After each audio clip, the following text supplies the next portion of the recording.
As I look at John's head, I'm struck by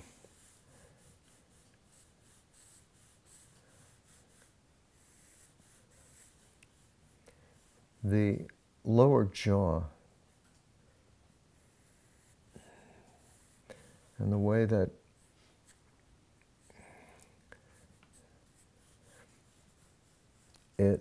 the whole thing moves forward a bit. So the muscles around the mouth bring the jaw forward. What I'm trying to do is break down these forms so that I really understand how they interact. In other words, how they fit together in order to do it. Now his eyes are deep set, so one of the things that I want to do as I begin to draw the eye is to really accept how far back it is relative to the plane of the nose.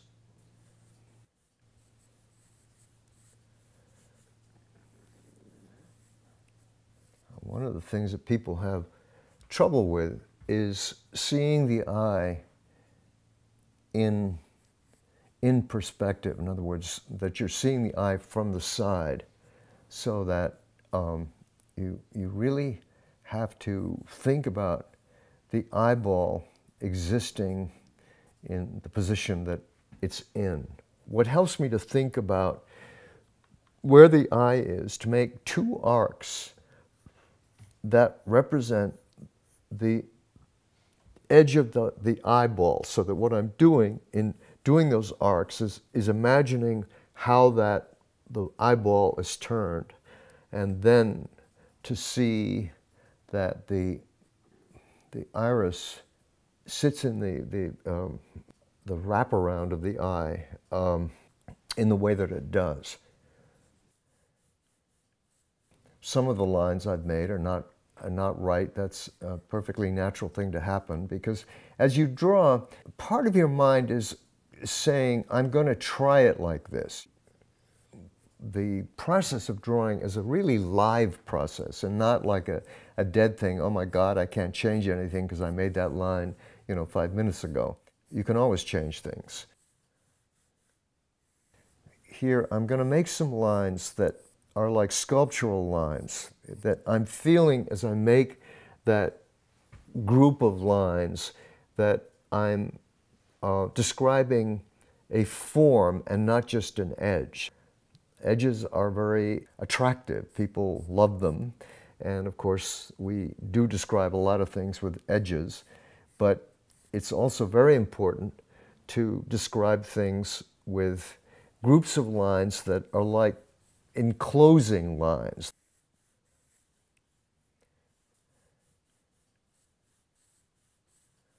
The clothes, in one way or another, are always wrapping themselves around the body. So I really want to feel it moving around the column of his neck. So as I make that curve, I'm really thinking it's moving around the column of his neck.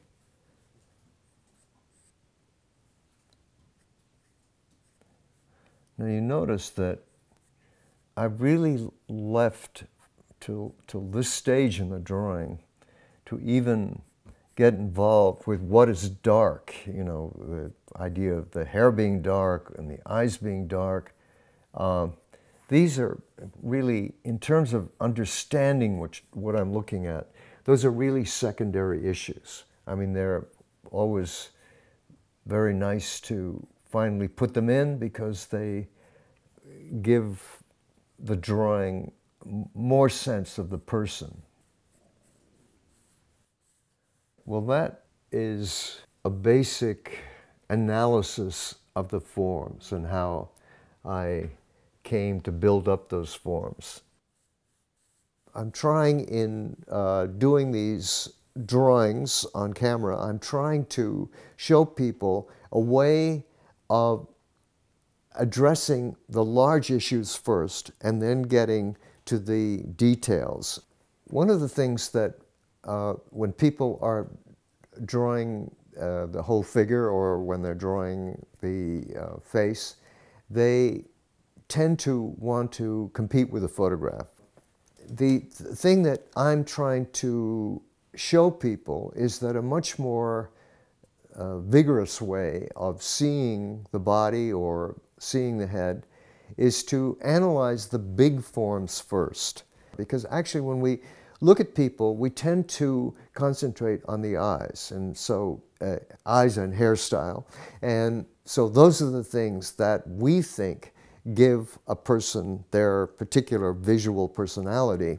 But in fact, a lot of it has to do with the forms of the head, the basic forms of, the slant of the brow, for instance, or how deeply the eyes are inset, or how much the nose protrudes out of the cheek. Everything, the cheekbones, the chin, all of the things that make up the complex interlocking form of the head are part of what you're looking at and should be part of what you draw.